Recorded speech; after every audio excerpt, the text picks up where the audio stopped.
A Record of a Mortal's Journey to Immortality EP 128. Hanli never expected that Fengxi not only hadn't killed him, but also wanted to invite him for a celebratory drink to help him improve his cultivation.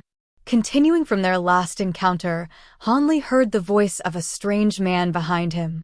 He forced himself to remain calm and turned around with a gloomy expression. He saw a demon beast in a green robe looking at him with a curious expression.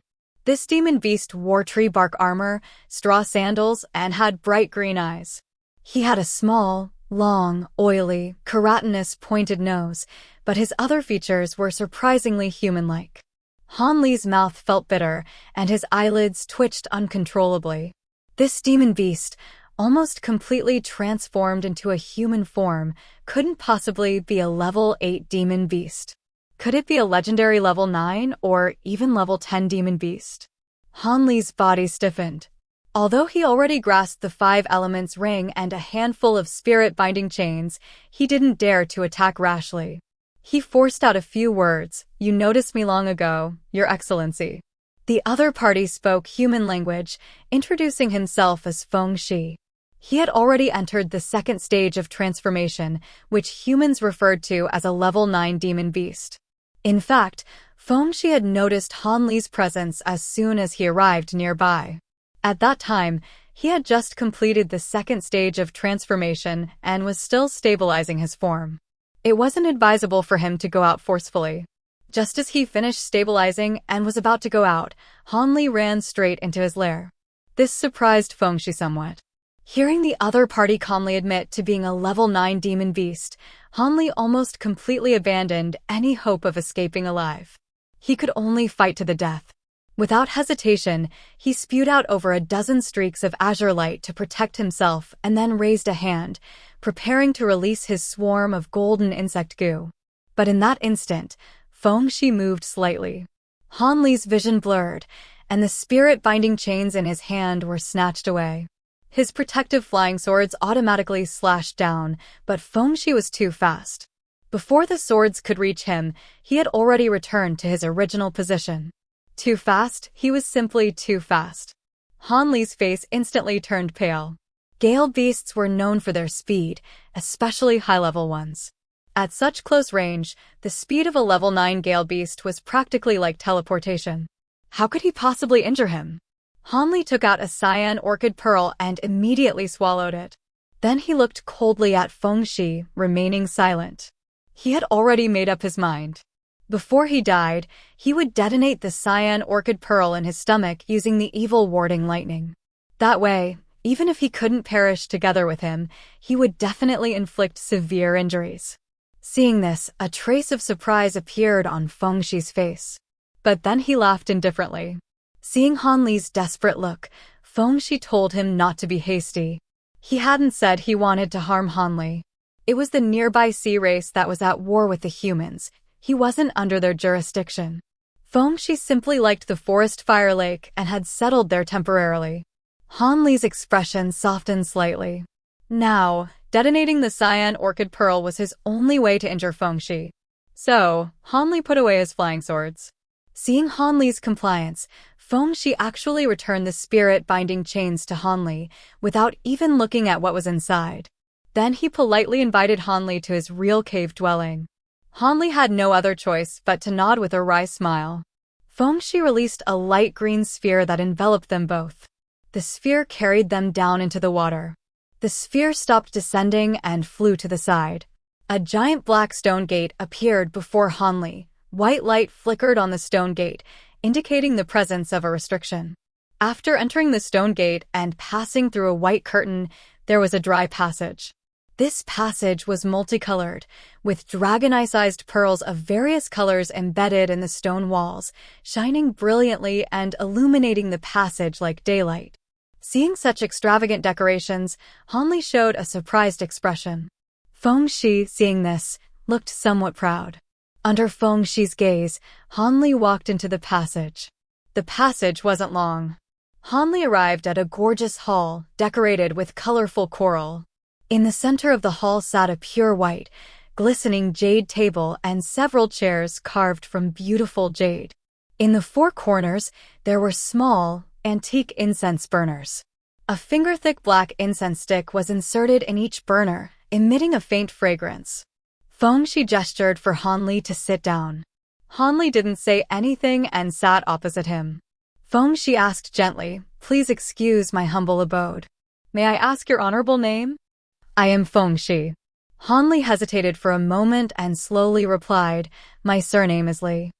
Fengxi spoke frankly. If any other human cultivator appeared before him, he would most likely kill them. After all, humans and demon beasts weren't exactly known for their harmony.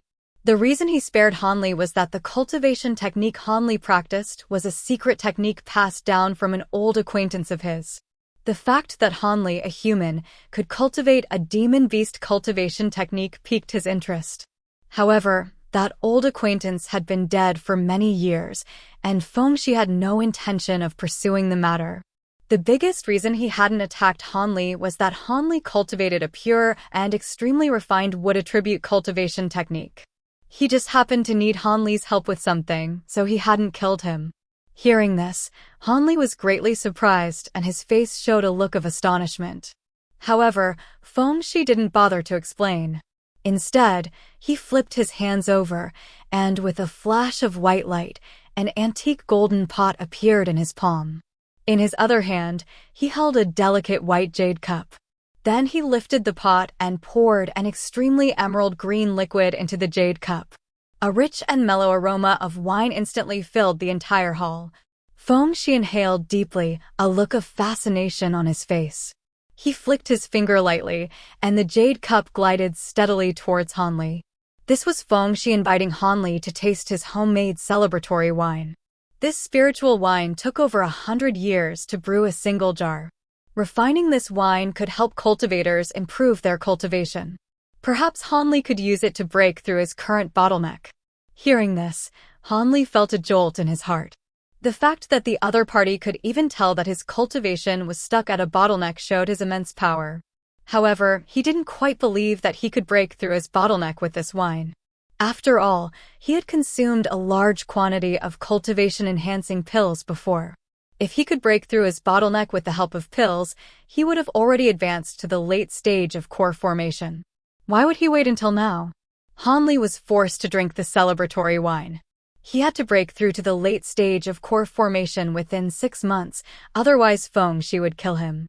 Continuing from where they left off, Fengxi offered Hanli the celebratory wine. Hanli didn't know the other party's intentions, so he didn't dare to drink it. He hesitated, a look of uncertainty on his face. Seeing this, Fengxi's expression turned indifferent and he said coldly, "What? Are you afraid I've tampered with the wine?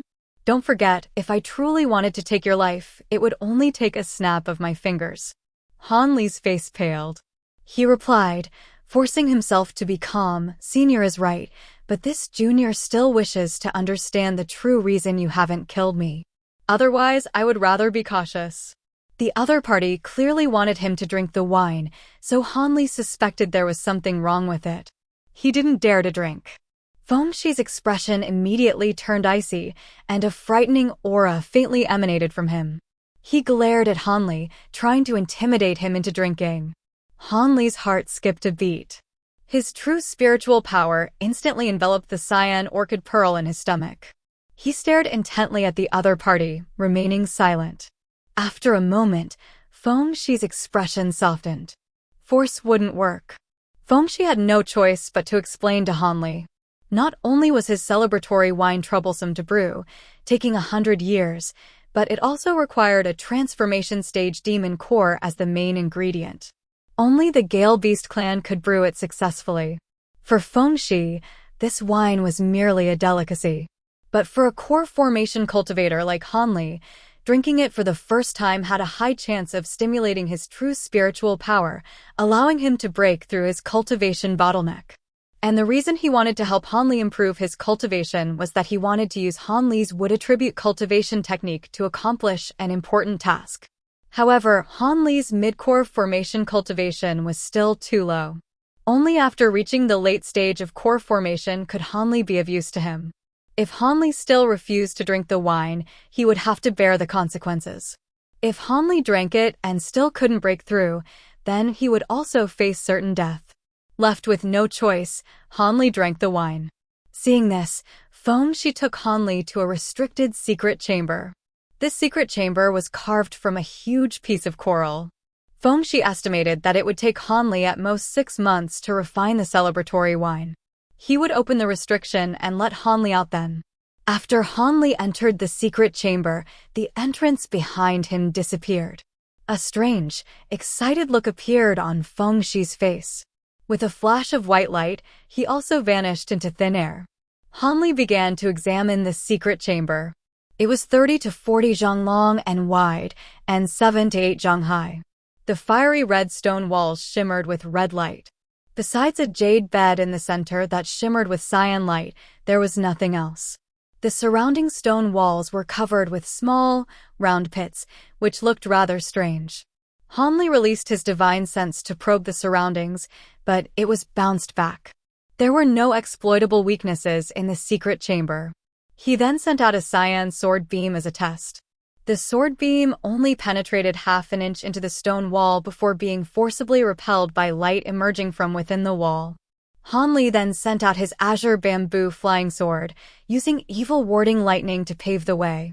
The small sword spun rapidly as it pierced the stone wall, but it was stopped after penetrating only an inch further. A faint 5-colored light reflected from deep within the wall. This stone wall had been reinforced by Fengxi with multiple layers of extremely powerful restrictions. Hanli subconsciously touched the spirit beast pouch at his waist. But he didn't release his swarm of golden insect goo.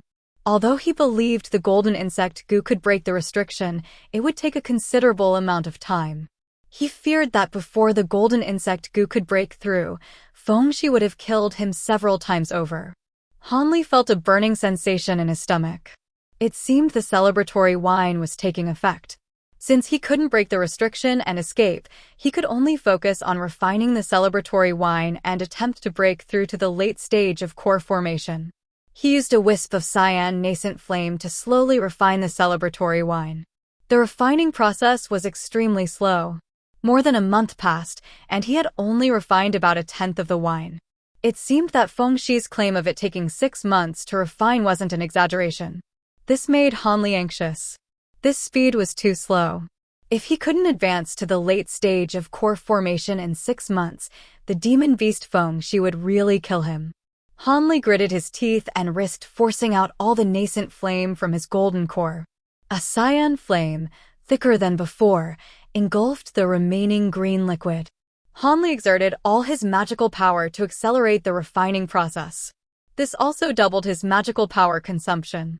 He had to reluctantly consume myriad-year spirit milk to maintain the nascent flame.